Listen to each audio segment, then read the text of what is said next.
Hi, it's time for another verb of the day. Today's verb is analyze. Let's take a moment to look at the definitions of this verb. The first way you might hear the verb analyze used is to mean to examine something methodically. And that's typically done for the purposes of explaining something or interpreting something. So coming up with an understanding based on other information.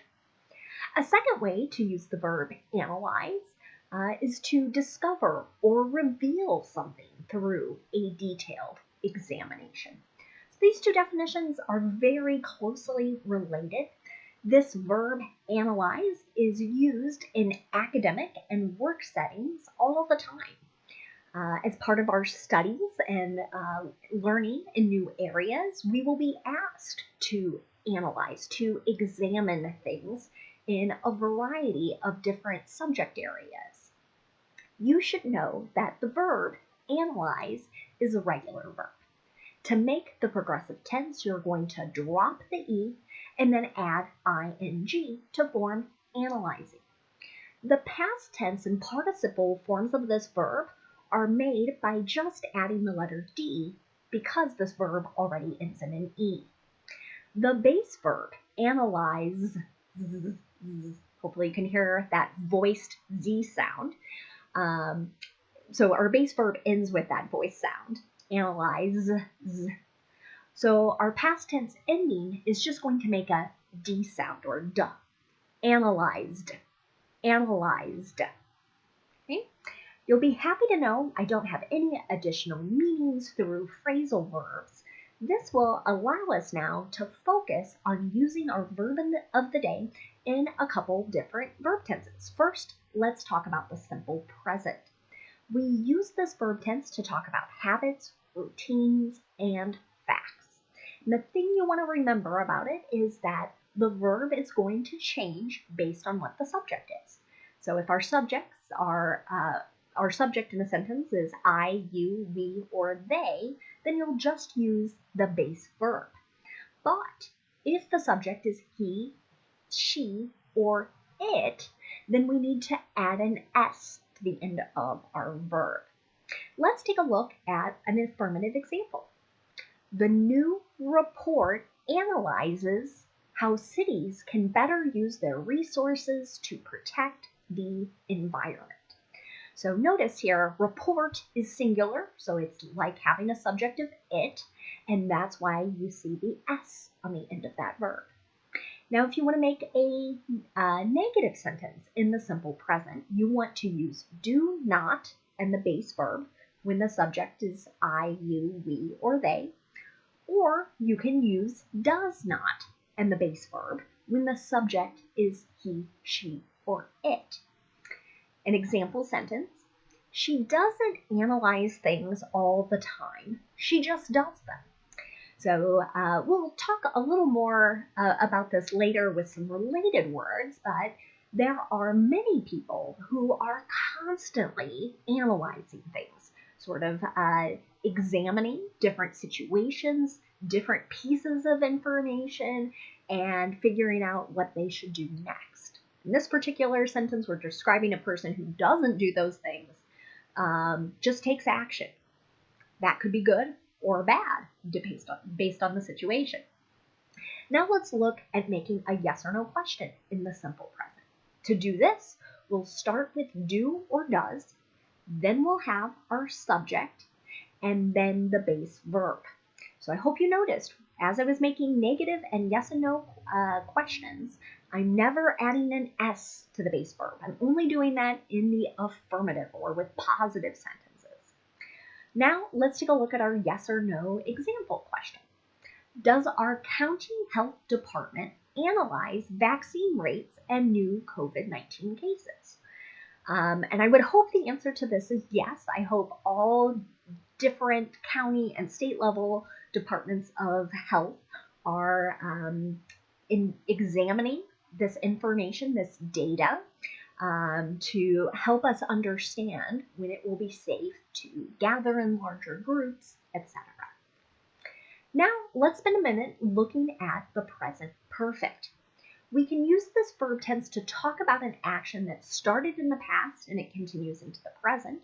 We can also use it to describe a completed action that occurred at some unknown time in the past.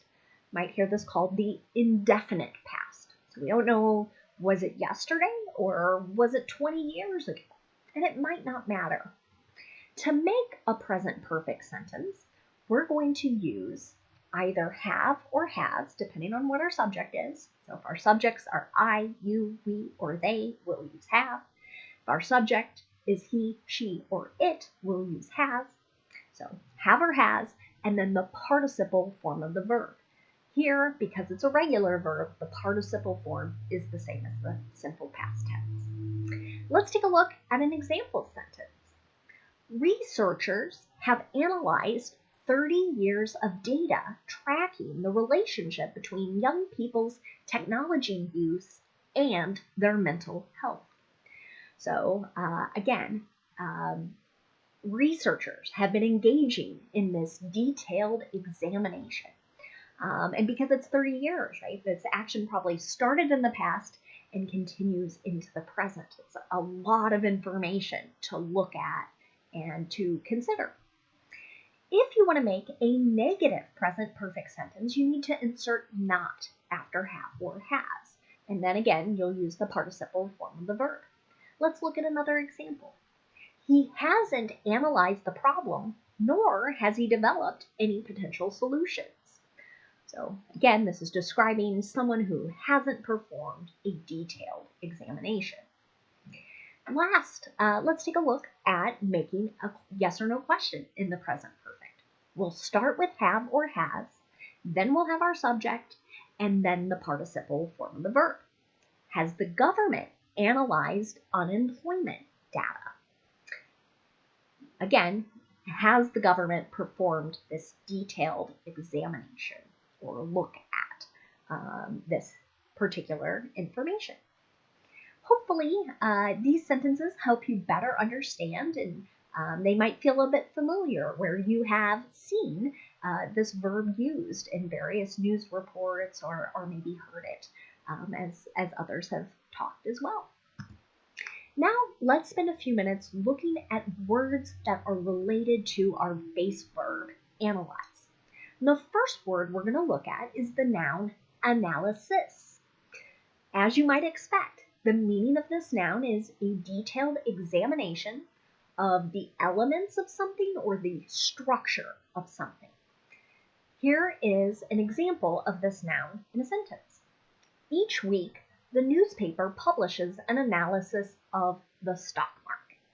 So it might be a very long article looking at what has happened, what might happen in the future, why things have happened or are going to happen in the future. They are looking at all of the elements that comprise the stock market. I'll point out that it's very common to see the word analysis used in a variety of different disciplines.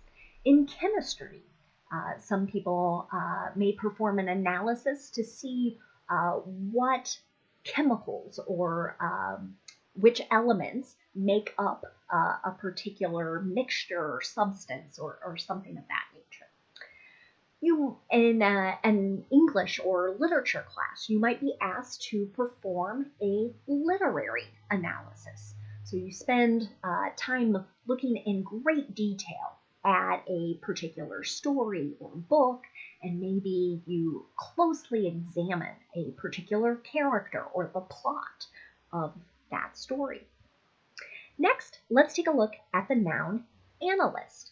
This is, as you might expect, a person who conducts analysis.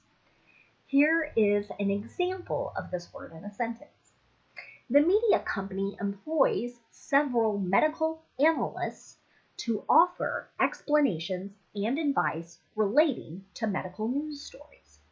You might see these people on television quite often, especially during the last year and a half as we have dealt with the pandemic.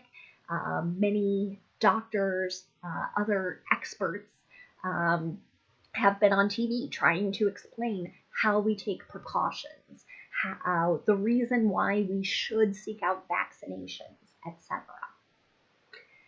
The last word we're going to look at today is the adjective analytical. This is describing or relating to using analysis or logical reasoning. So where you look at information and kind of step by step think through something. Here's an example of how you might hear this adjective used. An analytical person generally tries to gather and consider information for some time before making a big decision. So in this particular sentence, we're describing a person, so you can see the adjective coming before the noun. But sometimes you'll hear people say, oh, I'm very analytical, or I'm not, as a way to try and explain how they approach life and or work. Thanks so much for watching today's video. I hope you have a great day.